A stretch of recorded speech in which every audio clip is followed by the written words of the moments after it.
It's time now for the Politics Fix. Joining me, the president of the Independent Women's Forum and MSNBC political analyst Michelle Bernard, and radio talk show host and MSNBC political analyst Michael Smirkanis. Ladies and gentlemen, thank you. Lady first, you know this guy, Roland Burris.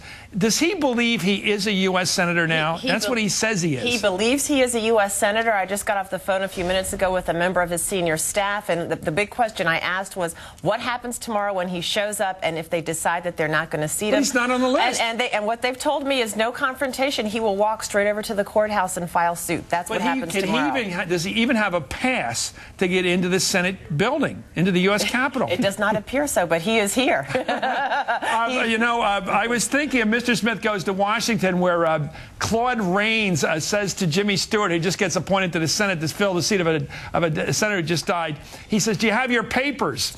And he hands him the big document that says he's been picked by the governor of the state. This guy doesn't have the signed document. It's a little problem, maybe, but the Secretary of State of Illinois, Mike, I know you love this stuff, refused to sign the document from Blagojevich because he believes Blagojevich is tainted and a hopeless case and shouldn't be picking anybody, let alone U.S. senators. What do you think? I have a problem with this notion that because Barack Obama is an African-American, then it must go to an African-American, in similar way that some are saying, well, Hillary Clinton's seat needs to be filled by Caroline Kennedy because, after all, it's a female position in the U.S. Senate. Having said that, I think Burris wins this battle if he continues to stand his ground because, Chris, the man was legally appointed. From his perspective, he's qualified. The governor asked him to take this position. He wants to serve, and I think he'll win out. So what he's apparently, according to Lynn Sweet of the Chicago Sun-Times, the deal that might work is if he agrees not to run for election in 2 years, he can have the seat as a seat warmer.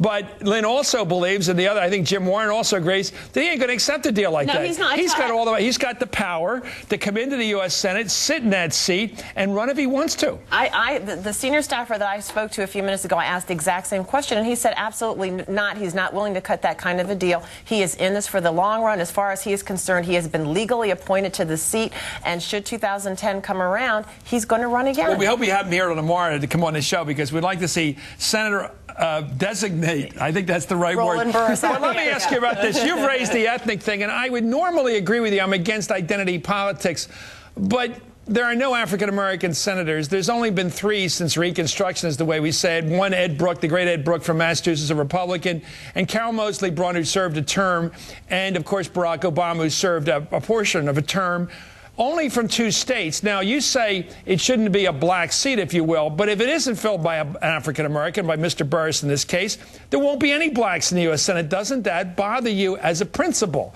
That in a country that's represented, supposed to be a representative democracy, 15% of the country or so is black, why don't they have a senator at least out of 100?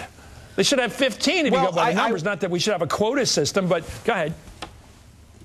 Chris, I think it is a quota system. I mean, that you've stolen my thunder because that's exactly what you're prescribing. Of course, I would like to see additional representation for African Americans and for females in the United States Senate. There aren't any. But I've got a problem with a set-aside that says, well, they own this seat. I mean, you just can't pursue that. Let me ask you this. If Blagojevich goes down, is someone like me, who's Yugoslavian, going to say, wait a minute, that's a Serbian position, give us a Serbian governor of Illinois because we don't have any others? Okay, well, okay. If we had kept Serb slaves for 300 years, maybe they would have a different case. Well, as the black chick on the panel, let me just say tonight, I agree with Mike. I don't think that he should get this, that anyone should get a seat because they are a woman, but if they're African American, or appointed just because he's black, but he is qualified, and for that reason. Barred the door, and I'm reminded of Ross Barnett in the old days of desegregation in the South. We're going to have a situation where a door will be available to certain people and not to others, and tomorrow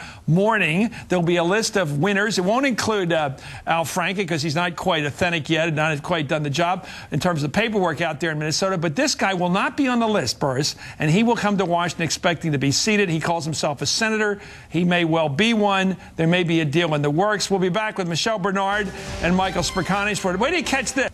Well, despite the use of that phrase, you know, a lot of those people have been making fun of, fairly or not.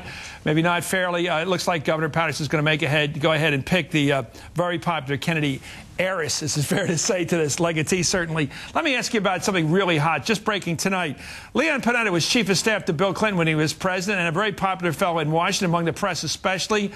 He was a top Democrat in the Congress. He was chairman of the Budget Committee, later head of the Budget Office under Bill Clinton. Now he's been named to be CIA director, which is one of the hottest spots in Washington. However, he is catching flack from Senator Dianne Feinstein of California, the new chair of the Intelligence Committee. Michael Smerconish, who would have thought? It reminds me of the Ted Sorensen appointment in the Carter administration for CIA director. He's not a spy master. He's not a trained intelligence officer. Is this a bad selection?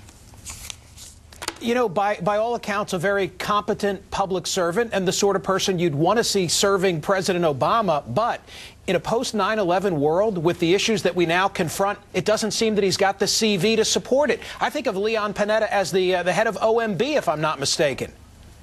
Yeah, I'd like to be a police commissioner of a big city, but I don't think I'm qualified. I would like the job, though. Go ahead. Well, I'd have to agree with you. No, it's a strange pick. It's not only because of his CV or what's lacking on his CV for this post, but also we are seeing so many of the old Clinton folks going into the Obama administration. A lot of that. A lot of that. I was sitting with some folks today when they saw the announcement about the appointment, and the reaction immediately was another Clinton person. Michelle, are you stunned that the top Democrats like Dianne Feinstein and Jay Rockefeller are already trashing this already? No, I'm not stunned at all. Okay, well, that ruins my theory. Anyway, thank you, Michelle Bernard. Thank you, Michael Smerconish.